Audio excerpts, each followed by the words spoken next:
बुजुर्ग तो बस मान सम्मान के भुक्के होते हैं। कमरा हंसी से गूंज रहा था। देवांशी अपनी सहेली से बात कर रही थी। अरे नहीं यार, मैं कौन सी अपनी सास की उम्र भर सेवा करने वाली हूँ।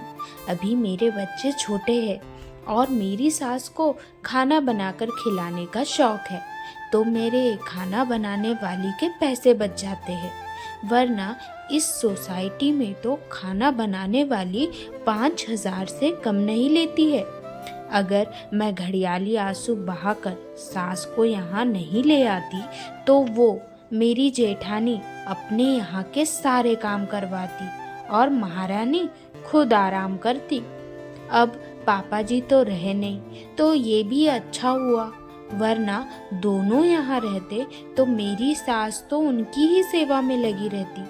अब अकेली है तो चुपचाप सारे घर वालों के लिए खाना बना देती है, सब्जियां साफ कर देती है और भी छोटे छोटे काम हो जाते हैं। मेरी तो मौज हो गई है। किटी में आ रही हूँ, बस उसी की तैयारी में लगी हुई हूँ।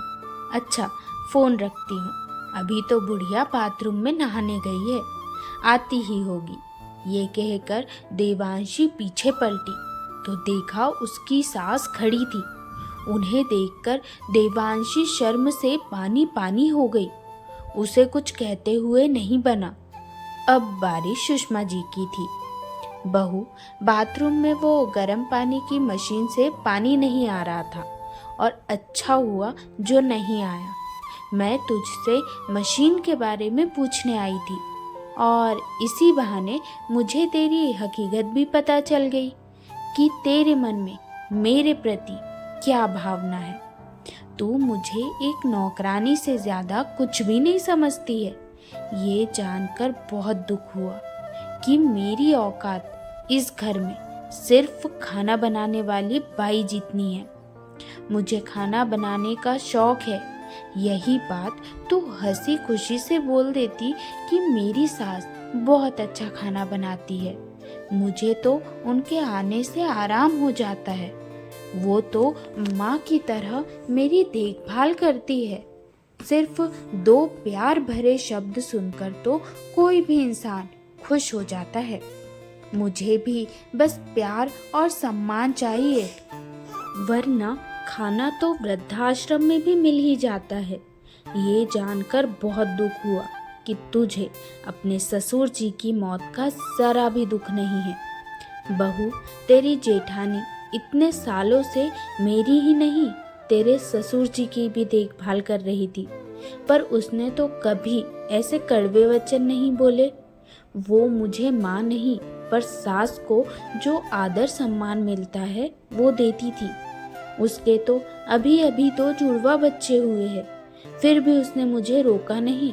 उसने यही कहा कि मम्मी जी, आप देवांशी के यहाँ जा आइए, आपका मन जहाँ करे आप वहाँ रहिए। आपके 2 बेटे हैं, 2 घर है, आप कहीं भी रह सकती है। सासू माँ, आपका बंटवारा तो नहीं हुआ है। आप तो दोनों बेटों की माँ हो। अपनी मर्जी से किसी भी घर में कितने भी वक्त तक आप रहो। देवांशी, इतना अपमान होने के बाद मैं इस घर में नहीं रुक पाऊंगी। मेरे बेटे को कह देना कि अगर उसको मुझसे मिलना हो तो वो अपने बड़े भाई के घर में आकर मिल जाए। देवांशी शर्मिंदगी महसूस कर रही थी क्योंकि उसने अपनी सहेली के आगे अपनी सास का अपमान जो कर दिया था।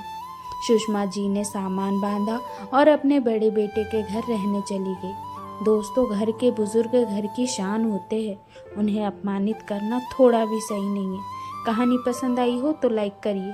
धन्यवाद।